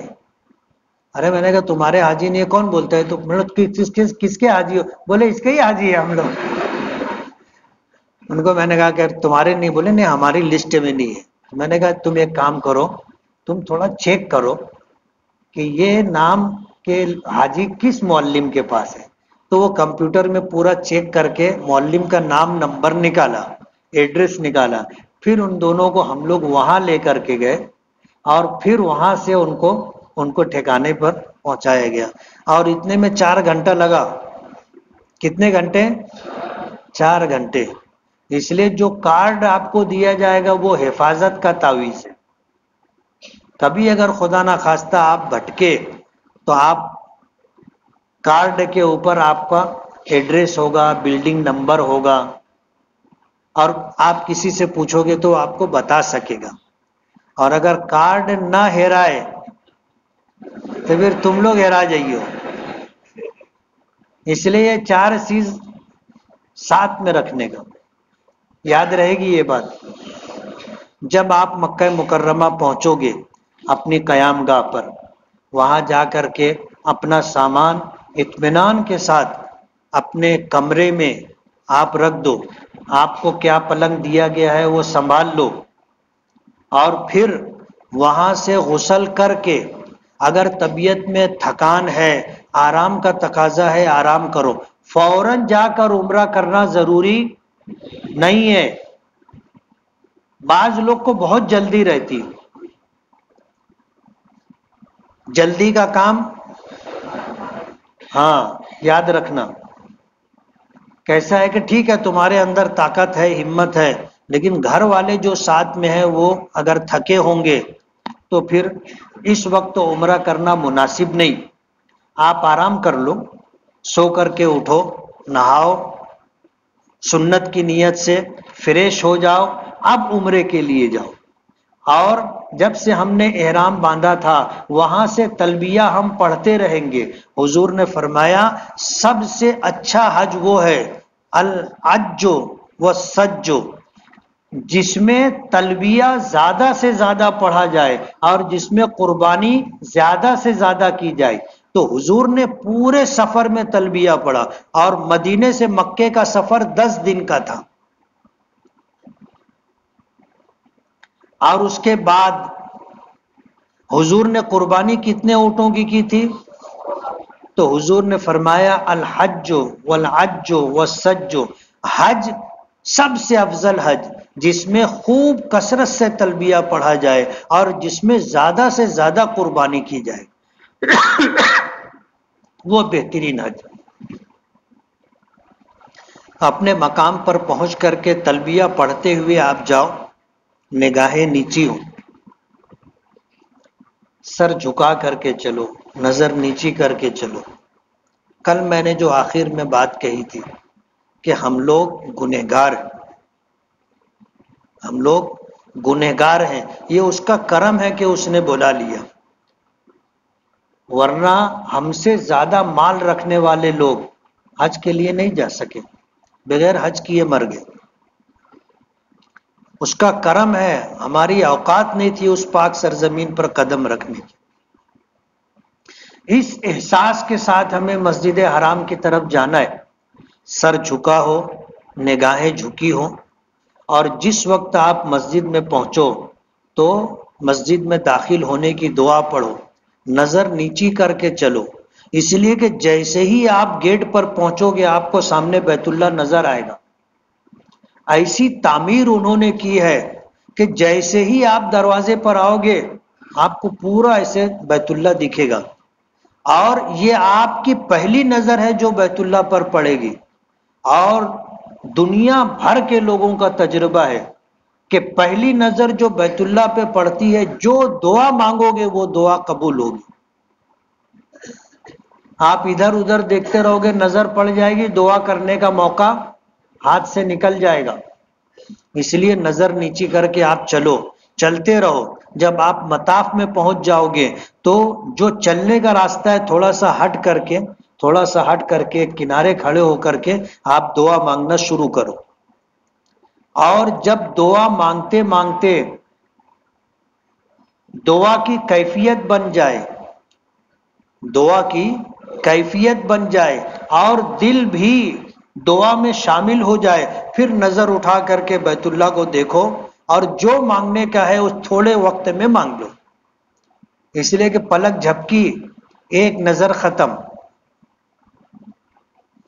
امام اعظم ابو حنیفہ رحمۃ اللہ علیہ جب حج پر پہنچے اور پہلی نظر بیت اللہ پر پڑی تو دعا مانگی تھی کہ اللہ میں زندگی میں جب بھی جہاں بھی جو دعا مانگوں وہ قبول کر. ساری زندگی کی دعائیں قبول ہو جائیں، اس کے لیے امام اعظم ابو حنیفہ رحمۃ اللہ علیہ نے یہ دعا مانگی تھی. جیسے ہی بیت اللہ پر نظر پڑی، اس سے پہلے جو دعا مانگنی تھی مانگ لی تھی، لیکن جب نظر پڑی تو یہ دعا مانگی کہ اللہ آج کے بعد ساری زندگی جب کبھی جہاں کہیں جو دعا مانگوں وہ قبول فرما لے. اب ظاہر بات ہے کہ یہ دعا قبول ہو گئی تو پھر آگے کی ساری دعائیں قبول. اس کے علاوہ آپ کو جو مانگنا ہے مانگو، لیکن خاص طور پر آپ کو یہ مانگنا ہے کہ اے اللہ میں حج کے لیے آیا ہوں، میری یہ حاضری اور میرا حج قبول فرما لے. حج قبول ہو گیا، اللہ پاک جنت عطا کریں گے، اور جنت میں جانا ہماری زندگی کا مقصد ہے. ہم دنیا میں کیوں آئے؟ مرنا ہے، مرنے کے بعد دو ٹھکانے، جنت یا جہنم. اللہ جنت عطا کر دے اس کے لیے ہم دنیا میں آئے. اس لیے وہاں پر یہ دعا ضرور مانگنا پہلی نظر پڑی کہ اللہ میرا حج قبول فرما، میری حاضری قبول فرما. اور اگر آپ کا حج مقبول ہے، حج مبرور ہے، تو یہ سمجھ لو کہ آپ جنت کے حقدار ہو گئے. والحج المبرور لیس له جزاء الا الجنہ. حضور فرماتے ہیں کہ حج مبرور کا بدلہ جنت کے سوا دوسرا کچھ بھی نہیں. تو یہ آج احرام اور احرام کے بعد عمرہ. میں یہی پوچھا تھا کہ احرام کے تعلق سے کوئی بات پوچھنی ہے، عمرے کے تعلق سے کوئی بات پوچھنی ہے.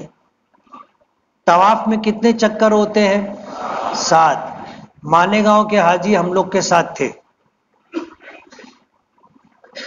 وہ ایک مرتبہ بولنے لگے عشاء کے بعد چلو بولے طواف کرنے کے لیے. میں نے چلو.